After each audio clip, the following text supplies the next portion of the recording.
కార్తీక సోమవారం రోజున మనం శివుడిని మనసారా పూజిస్తే జీవితంలో ఉన్న దోషాలు తొలగిపోతాయి. శివుడు మన జీవితంలో సుఖం, శాంతి, ఆధ్యాత్మిక జ్ఞానం ప్రసాదిస్తాడు. పూజా విధానం. పూజా సామగ్రి: బెల్లం, బెల్లపాకులు, పాలు, తేనె, అక్షతలు, పుష్పాలు, తులసి, బిల్వపత్రం, నైవేద్యం. శివపూజ విధానం. గణపతిని ప్రథమంగా పూజించాలి. తర్వాత శివపూజ ప్రారంభించాలి. ఓం నమః శివాయ మంత్రంతో బిల్వపత్రం సమర్పించాలి. పాలు, తేనె, పంచామృతంతో అభిషేకం చేయాలి. శివుని పాదాల వద్ద పూలు, తులసిదళం, అక్షతలు సమర్పించాలి.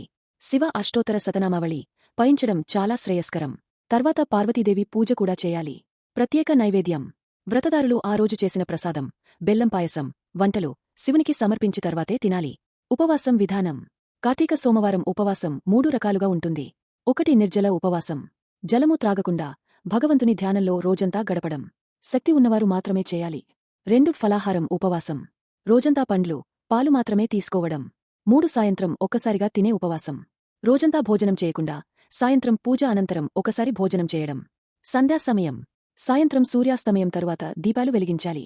శివుని ఆరాధనతో పాటు శివమహిమాన స్తోత్రం, శివలింగాష్టకం వంటి స్తోత్రాలు చదవాలి. తులసి పూజక్ దీపదానం. తులసి దగ్గర నిత్యంగా దీపం వెలిగించడం వల్ల పాపాలు పోతాయి. కార్తీకమాసంలో దీపదానం చాలా పుణ్యప్రదం. నీటి దగ్గర, గుడి ముందు, ఇంటి ముందు దీపాలు వేయాలి. ప్రతి సోమవారంలా ఓం నమః శివాయ జపంతో పాటు హర హర మహాదేవ అని భక్తితో పలకాలి. కార్తీక సోమవారం పూజను భర్త, భార్య కలసి చేయడం మంగళకరమైనది. దీని ద్వారా వైవాహిక సుఖం, ఆరోగ్యం, సంపద లభిస్తాయి. శివపురాణంలో చెప్పబడింది. కార్తీక సోమవారంలో ఉపవాసం చేసి శివపూజ చేసినవాడు సప్తజన్మ పాపాల నుండి విముక్తి పొందుతాడు. ఈ వ్రతం వల్ల మనసు శాంతిస్తుంది, శివకృప దొరుకుతుంది. కుటుంబంలో శుభం, ఐశ్వర్యం వస్తాయి. అనారోగ్య సమస్యలు తొలగి భగవంతుని ఆశీర్వాదం లభిస్తుంది.